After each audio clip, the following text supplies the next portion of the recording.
Okay, let's dive right into this explainer and peel back the layers of a highly engineered machine that's basically hiding in plain sight right there in your online shopping cart. We see it literally every single day, right? The buy now, pay later button. Mostly, we just think it's a super convenient way to split a bill. But today we're going to uncover how this industry actually takes your payment flexibility and turns it into a massive, brilliantly disguised revenue engine. To really understand how this whole system works, let's start with a scenario I think we've all found ourselves in at some point.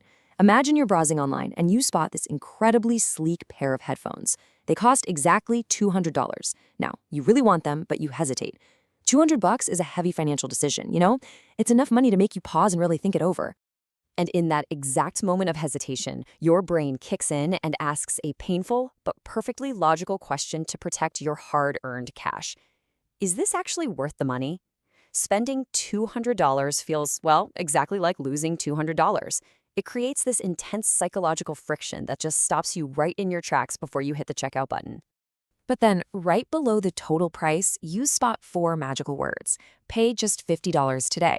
And suddenly, almost instantly, the whole purchase feels completely different. You aren't agonizing over parting with $200 anymore. You're just spending $50. So you click, the headphones are yours, and honestly, nothing even seemed that expensive. And guys, that right there is the trick. What just happened illustrates a concept called the payment pain split. The product itself didn't change at all. The total price, still exactly the same.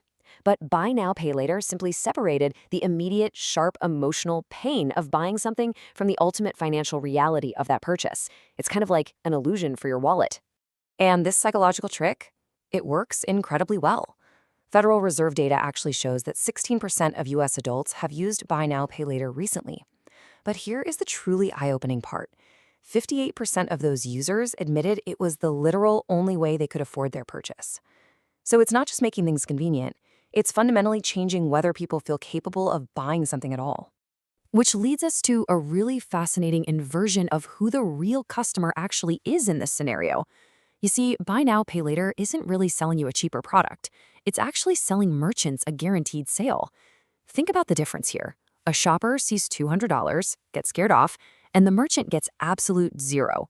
But if that same shopper sees $50 today, they buy instantly and the merchant wins. So let's follow the money for a second. The merchant absolutely does not get this service for free. Lenders charge merchants a commission, which is usually around 2 to 4%. On our $200 headphones, the merchant gladly hands over about $6 to the lender. And why wouldn't they? Because giving up $6 is a ridiculously good trade to rescue a $200 sale from a totally abandoned online cart.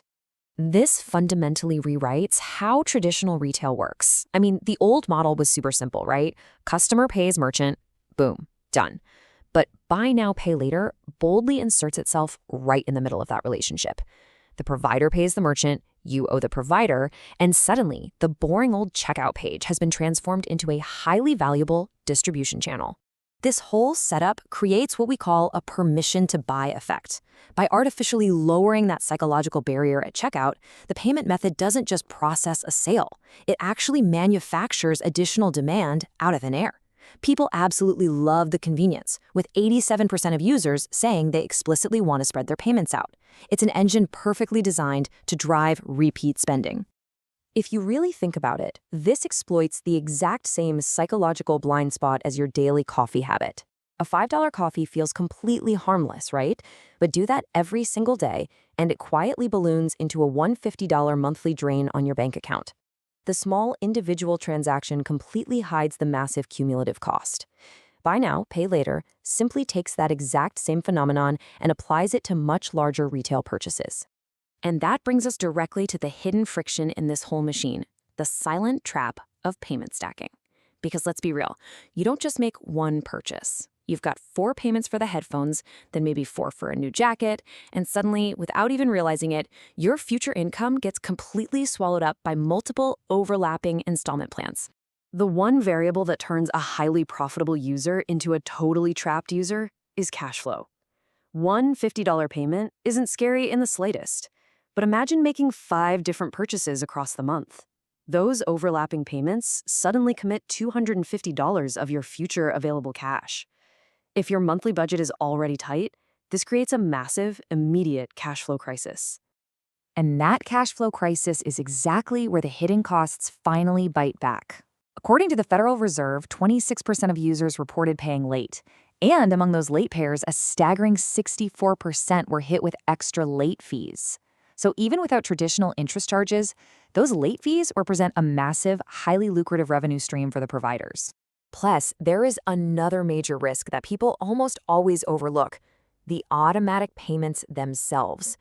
The Fed actually found that 11% of users accidentally triggered overdraft fees right from their own personal bunks because of these auto withdrawals. The advertised payment might look like just $50, but the real financial penalty for missing it can be drastically higher. When you put all of these different pieces together, you start to realize the true genius and, frankly, the danger of this business model. Buy now, pay later takes your payment flexibility and turns it into higher sales for retailers, 2 to 4% merchant commissions, consumer late fees, and deep data that practically guarantees repeat spending.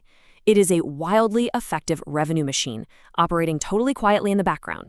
Let's bring it all the way back to those $200 headphones. When you finally checked out, the product didn't magically become cheaper. The merchant's desire for profit sure didn't disappear.